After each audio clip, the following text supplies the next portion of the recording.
Shri Venkateswara gold తాకట్టులో ఉన్న మీ బంగారాన్ని విడిపించి కొనబడును.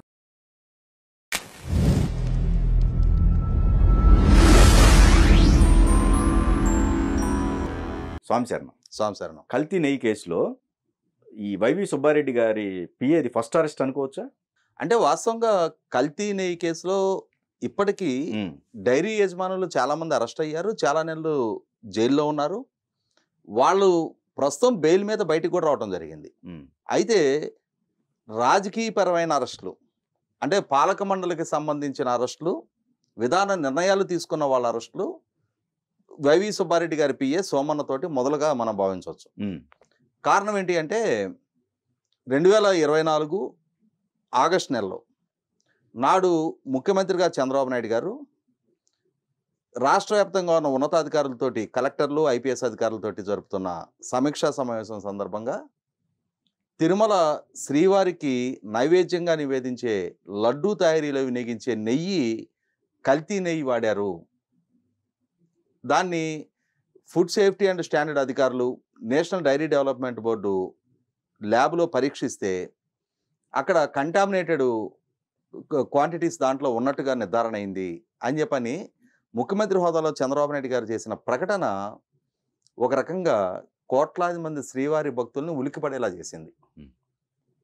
కారణం ఏంటి అంటే ఎంతో పవిత్రంగా లిప్త మాత్రపు దర్శనం, శ్రీవారి దర్శనం దొరికితే చాలు అని చెప్పని ఎక్కడెక్కడి నుంచో వ్యయప్రయాసాలు వచ్చి దర్శనం చేసుకొని వారి ప్రసాదంగా స్వీకరించే లడ్డూలో వినియోగించే నెయ్యి ఈ విధమైన యానిమల్ అవశేషాలతోటి, జంతు అవశేషాలతోటి కంటామినేట్ అయింది అన్న వార్త ఒక రకంగా చాలామంది, అయితే నాకు తెలిసి కూడా సద్బ్రాహ్మణులు కొంతమంది ఉన్నారు, పూర్తి ఆచార వ్యవహారాలు వాళ్ళు మడి సాంప్రదాయాలను పాటిస్తూ కంప్లీట్ వెజిటేరియన్ జీవనం గడిపేవాళ్ళు చాలామంది ఉన్నారు.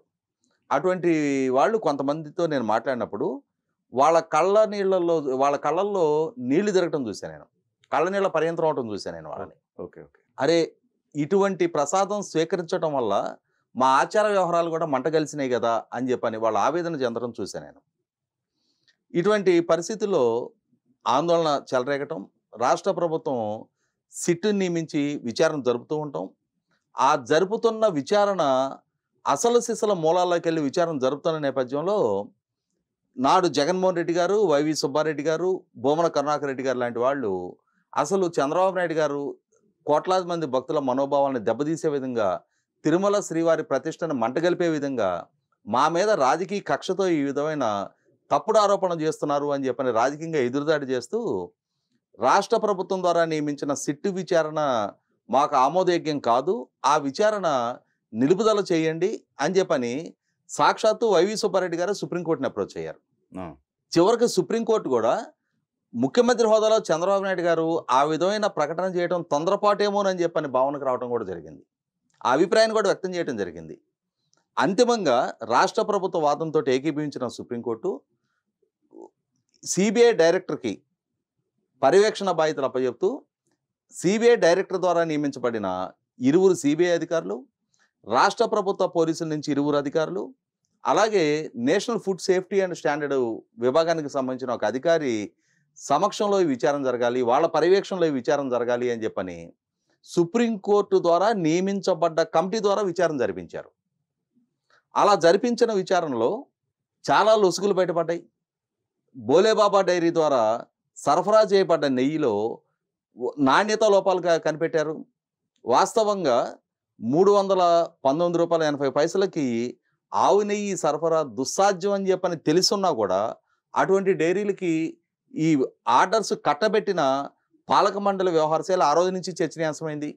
బోలేబాబా డైరీ కానీ, ఏఆర్ డైరీ కానీ, వైష్ణవి డైరీల యాజమాన్యాలు చాలామంది అరెస్టులు అయ్యారు.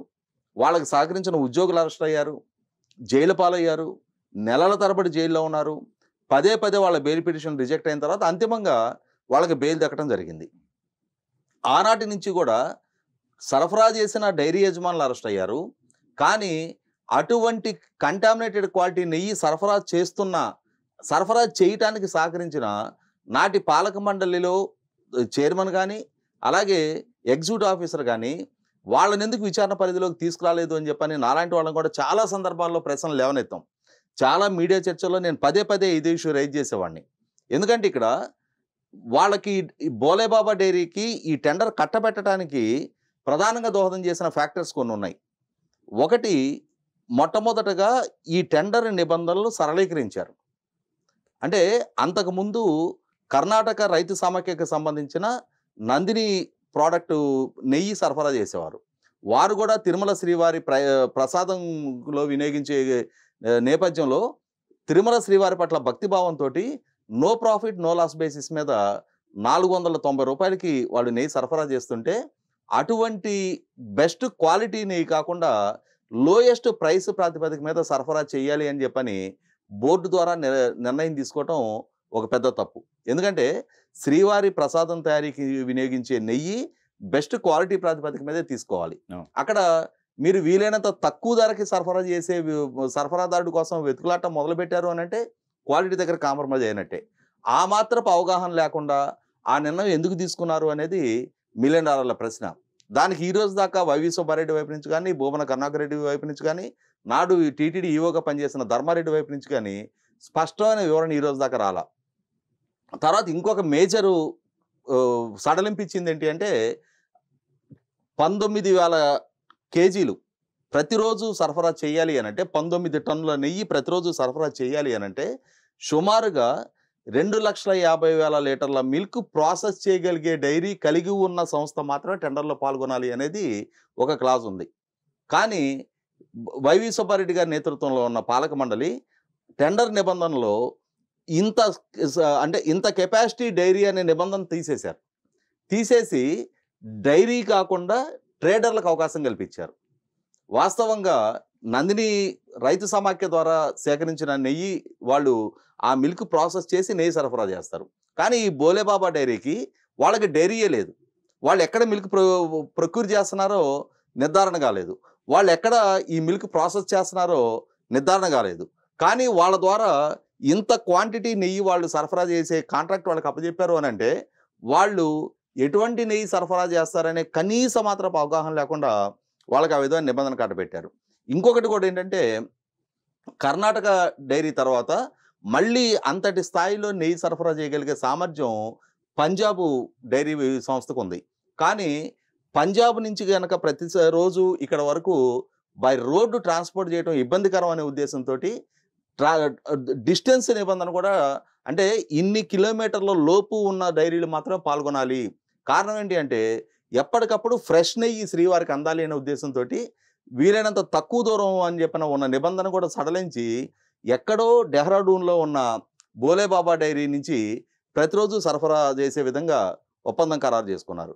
అంటే అది కూడా ఒక అసంబద్ధమైన సడలింపు టెండర్ నిబంధనలో బోలేబాబా డైరీకి టెండర్ కట్టబెట్టడం కోసం చేసిన వెసులుబాట్లు ఇవన్నీ కూడా. అంటే ముందుగానే బోలేబాబా డైరీకి టెండర్ కట్టబెట్టాలనేది ఒక నిర్ణయం తీసుకొని దానికి అనుగుణంగా నిబంధన సడలింపు ఈ బోర్డు ద్వారా జరిగింది అనేది నిర్ధారణ అయిన తర్వాత ఆ విధంగా $319.80 ఆ టెండర్ కట్టబెట్టడం, ఆ విధంగా వాళ్ళకి కనీసం డైరీ అంటే మిల్క్ ప్రాసెస్ చేసే డైరీయే లేకపోయినా వాళ్ళు ఏఆర్ డైరీ తమిళనాడుకు సంబంధించింది, దిండిగల్కి సంబంధించింది, అలాగే తిరుపతి సమీపంలో ఉన్న వైష్ణవి డైరీ, వీళ్ళిరువురిని ముందు పెట్టుకొని ఒక కంటామినేటెడ్ క్వాలిటీ నెయ్యి వాళ్ళు సరఫరా చేసి దానికి వేబిల్స్ వీళ్ళిరువురి నుంచి ప్రొడ్యూస్ చేస్తా నెయ్యి సరఫరా చేశారనేది నిర్ధారణ అయింది. కాబట్టే ఆ డైరీ యజమానులందరూ అరెస్ట్ అయ్యారు. మరి డైరీ యజమానులు అరెస్ట్ అయ్యారు. మరి ఈ విధమైన సరఫరా ఒప్పందం చేసుకొని వాళ్ళ నుంచి ఆ సరఫరా చేయించుకొని ఆ లడ్డు తయారీలో వినియోగించిన నెయ్యి కంటామినేటెడ్ క్వాలిటీ అయ్యినా కూడా దాన్ని ప్రోత్సహించి దాన్ని కొనసాగించిన పాలక మండలి బాధ్యత వహించాలి కదా. కాబట్టి ఇక్కడ వైవి సుబ్బారెడ్డినైనా, ధర్మారెడ్డినైనా, భూమన కరుణాకర్ రెడ్డినైనా విచారించి తీరాలి అని చెప్పని మనలాంటి వాళ్ళ నుంచి వస్తున్న డిమాండ్లకు అనుగుణంగానే మొట్టమొదటగా దీంట్లో క్రియాశీలకంగా వ్యవహరించిన వైవి సుబ్బారెడ్డి పిఏ సోమన్న గతంలో సిట్టు పిలిచి 2 రోజులు విచారణ చేసింది. ఆ విచారణ చేసిన మేరట అతను హైకోర్టుని అప్రోచ్ అయ్యాడు. ఈ విచారణ మీద నాకు స్టే ఇవ్వండి అని చెప్పని. చివరికి అంతిమంగా అతనికి ఇచ్చిన స్టే కూడా వెకేట్ అయిపోయిన నేపథ్యంలో మళ్ళీ నిన్న పిలిచి సిట్టు విచారణ చేస్తున్నా అతని విచారణకు సహకరించిన నేపథ్యంలో రాత్రి అరెస్ట్ చేసి నెల్లూరు ఏసీపీ కోర్టులో ప్రొడ్యూస్ చేశారు. ఇప్పుడిక అసలు బాధ్యులు అంటే ఈ నెయ్యి కొనుగోలుకు సంబంధించి విధాన నిర్ణయాలు తీసుకున్న పిఏ సోమన్న అరెస్టు తర్వాత ఖచ్చితంగా సమాధానం చెప్పి తీరాల్సిన బాధ్యత నాడు ఎగ్జిక్యూటివ్ ఆఫీసర్గా పనిచేసిన ధర్మారెడ్డి మీద ఉంది. నాడు పాలక మండలి చైర్మన్గా పనిచేసి ఏ బోర్డు ద్వారా అయితే ఏ బోర్డు తీర్మానాల ద్వారా అయితే ఈ టెండర్ నిబంధనలు సడలించారో దానికి ఎందుకు ఆ విధంగా సడలించాల్సిన నిర్ణయాలు తీసుకున్నారు?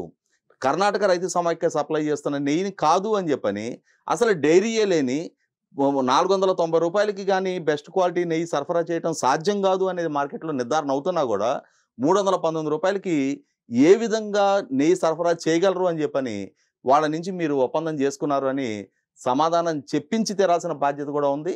కాబట్టి ఏది ఏమైనా సరే శ్రీవారి విషయంలో బాధ్యత కలిగిన స్థానాల్లో ఉండి శ్రీవారికి సేవ చేసే అవకాశం దక్కితే దాన్ని ఈ విధంగా దుర్వినియోగం చేసి శ్రీవారి ప్రాంగణాన్ని అపవిత్రం పాలు చేసిన ధర్మారెడ్డి అయినా వైవి సుబ్బారెడ్డి అయినా భూమన కరుణాకర్ రెడ్డి అయినా దీన్ని ఖచ్చితంగా విచారణలో వాళ్ళు కోరుకున్న విచారణ, వాళ్ళు సుప్రీంకోర్టుని అప్రోచ్ అయ్యి వాళ్ళు తెచ్చుకున్న విచారణ, వాళ్ళ ద్వారా అపాయింట్ చేయబడ్డ వాళ్ళు ఆకాంక్షించిన విధంగానే సుప్రీంకోర్టు ద్వారా అపాయింట్ చేయబడ్డ సిట్టే ఇవాళ విచారణ చేసి వీళ్ళ తలుపులు తడుతుంది. కాబట్టి ఖచ్చితంగా వాళ్ళ వల్ల జరిగిన తప్పులకి వాళ్ళు మూల్యం చెల్లించే తీరాలి. ఆ మూల్యం కూడా కఠినాతి కఠినంగా భవిష్యత్తులో మరొకరు ఇంకో ఈ విధంగా తిరుమల శ్రీవారి విషయంలో తిరుమల శ్రీవారి పవిత్రతకి భంగం కలిగించే చర్యలకు ఉపక్రమించే ధైర్యం కూడా ఇంకొకరు చేయనంతటి కఠినమైన శిక్షలు వాళ్ళకి విధింపబడాలి. ఒక రకంగా వాళ్ళ మెడకు వాళ్ళే చుట్టుకున్నారనుకోవచ్చు, అంతేనా? అంటే ఇవాళ శ్రీవారి పట్ల మీకు నాకు ఒక భక్తి ఉంటుంది. శ్రీవారి విషయంలో ఏదైనా అపచారం చేస్తే ఏదైనా రేపు మనకి ఏదైనా ఒక పాపం తగలటానికి ఆస్కారం ఉంటుంది అనే భయం ఉంటుంది. కానీ శ్రీవారి పట్ల భయము భక్తి లేని బరితెగింపు వ్యక్తులు ఇవాళ కీలక స్థానాల్లో కూర్చున్నప్పుడు వాళ్ళ ద్వారా ఇటువంటి అపచారాలే జరగడానికి ఆస్కారం ఉంది. పాలకుడిగా జగన్మోహన్ రెడ్డి గారికి శ్రీవారి పట్ల భక్తిభావం లేదు, భూమన కరుణాకర్ రెడ్డికి భక్తిభావం లేదు.